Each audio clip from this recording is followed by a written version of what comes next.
Gracias por esta invitación a permitirme pues contar algunas cosas. Mi nombre es Martín Cruz Vega.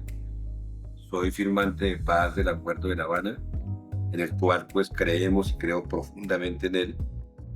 Estamos hablando desde esta feria convocada por Mercadillos para la Paz, gracias por la invitación, donde he visto mucha inclusión de todo, por todo y por todo y por la paz además.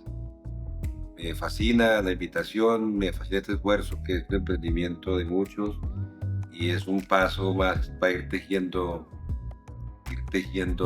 el telar social que necesitamos para la reconciliación de este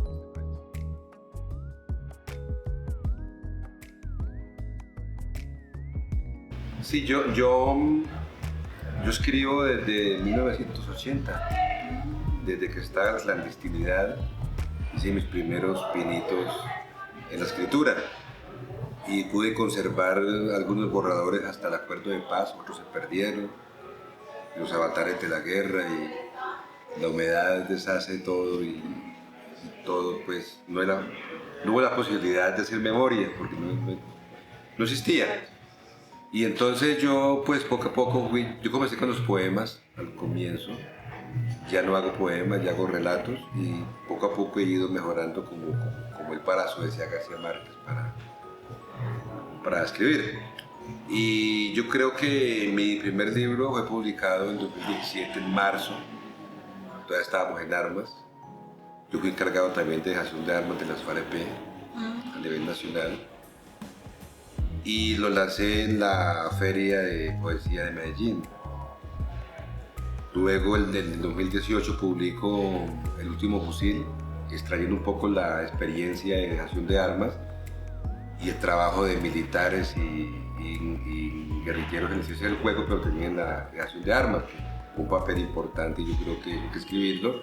Había que decirlo y contarlo por una persona que supo pues, de este tema. Además, tiene un glosario de palabras guerrilleras y tiene relatos, tiene poemas, tiene historias de la vida cotidiana y el prólogo de ese libro lo hizo Pablo Catatumbo. Ya para el tercer libro pienso yo como hacer como ir, digamos, como organizando mi temática y me lanzo con una autobiografía en 2019 que lo lanzo aquí en la cooperativa en Bogotá. Y es eso, es la historia mía desde antes de yo nacer hasta que salió el libro, que fue el 30 de agosto de 2019. Y en él narro pues la estadía mía en los diferentes lugares y en el bloque oriental, digamos, en lo que es Meta, luego en el Urabá, que es Antioquia, y luego en el occidente de Caldas de Ceralta, y luego todo el trance de La Habana, y todo ese rollo me va permitiendo a mí como ir pensando en ir organizando los libros en adelante, no hacer, digamos, como llamo yo, una bandeja paisa de cosas, sino como irlos como caracterizando.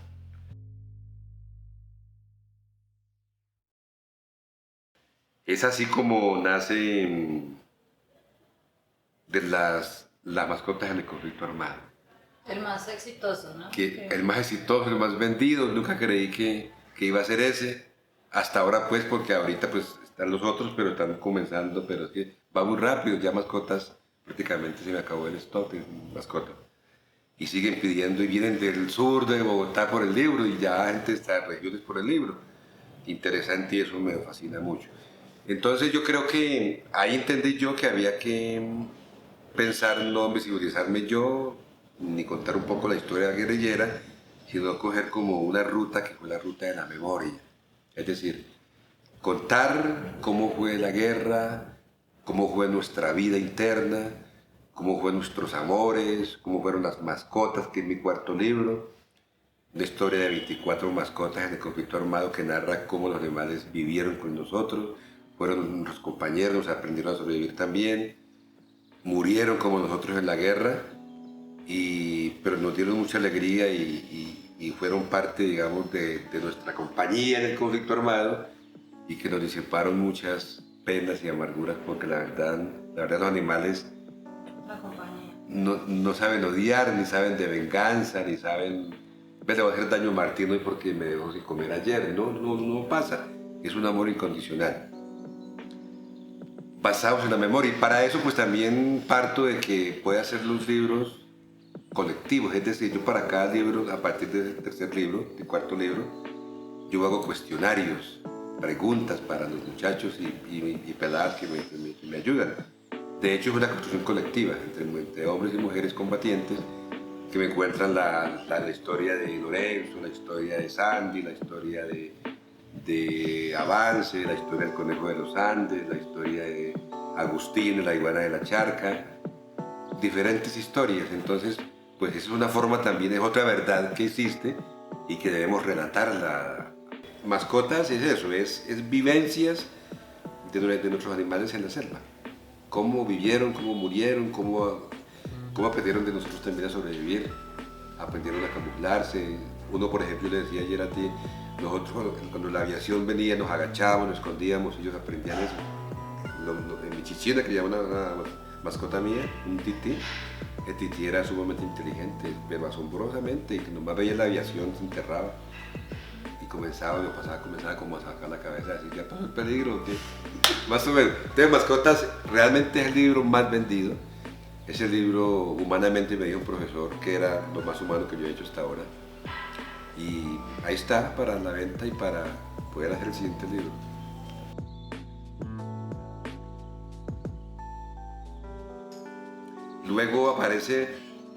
Luego viene Amores bajo juego, que son historias de amor contadas por excombatientes, hombres y mujeres, de cómo se vivió el amor en la guerrilla, ante tanta cosa que tanta gente habla, ¿no es cierto?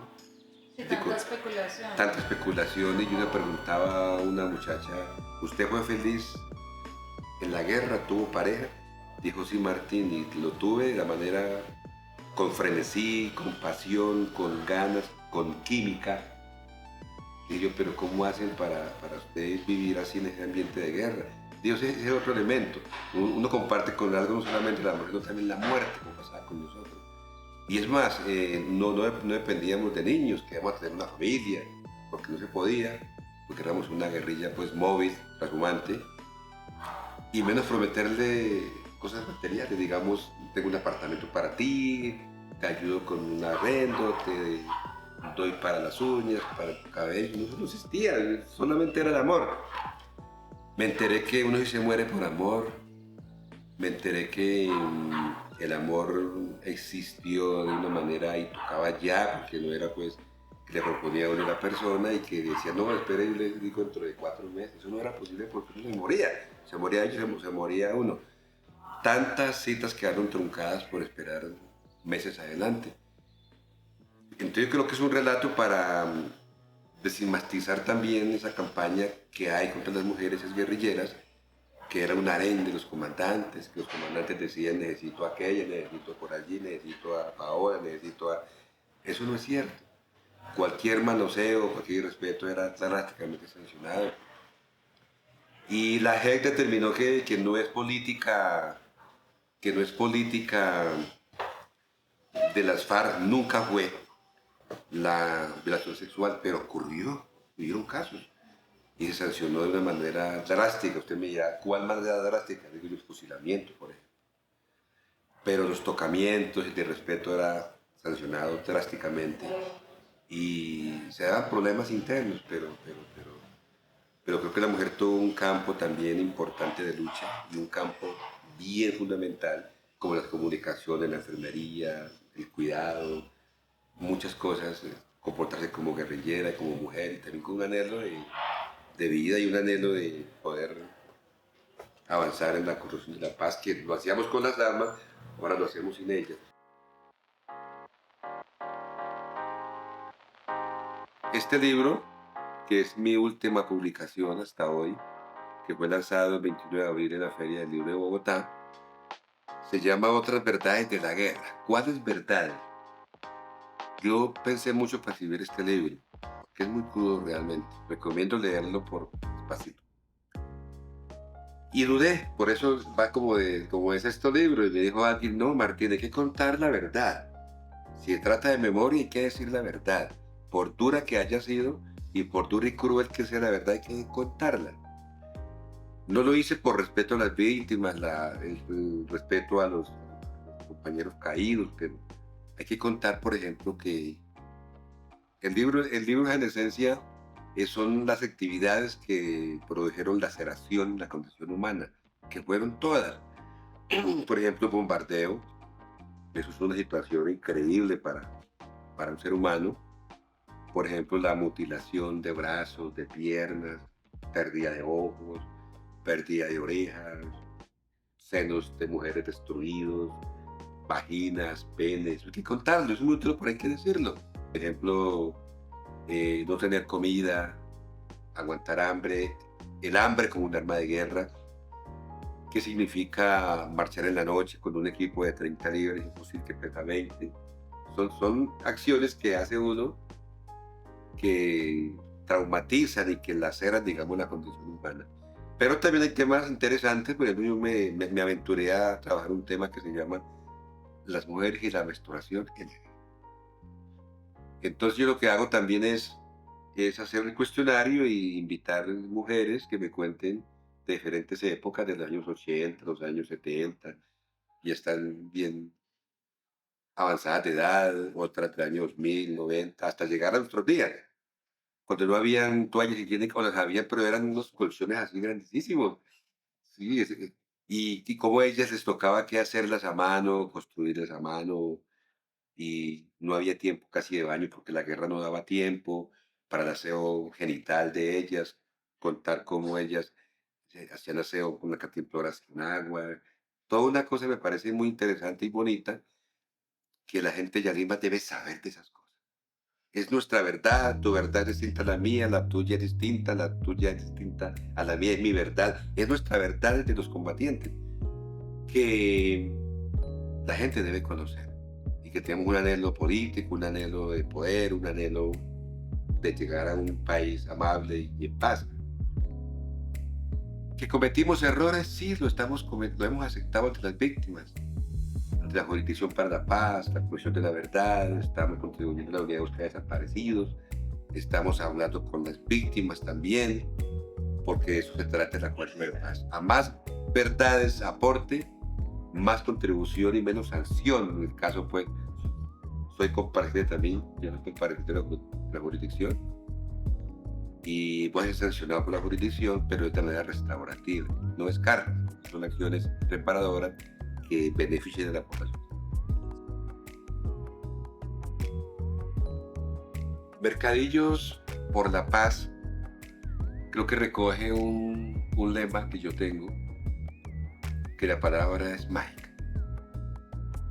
La palabra es maravillosa. Interlocutar, hablar, reencontrarnos con las víctimas, mirarnos a los ojos y que le digan a uno: Martín, cuénteme qué pasó con mi hermano. Yo tengo tareas así ya con la organización de Panamá. Gente que me ha dicho: Martín, cuénteme qué pasó con mi hermano. Cuénteme dónde está mi hermano. ¿Por qué se hizo esto? ¿Por qué se hizo aquello?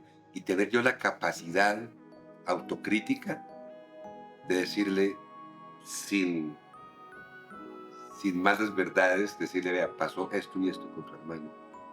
Y por más cruel que haya sido el desenlace, eso sana.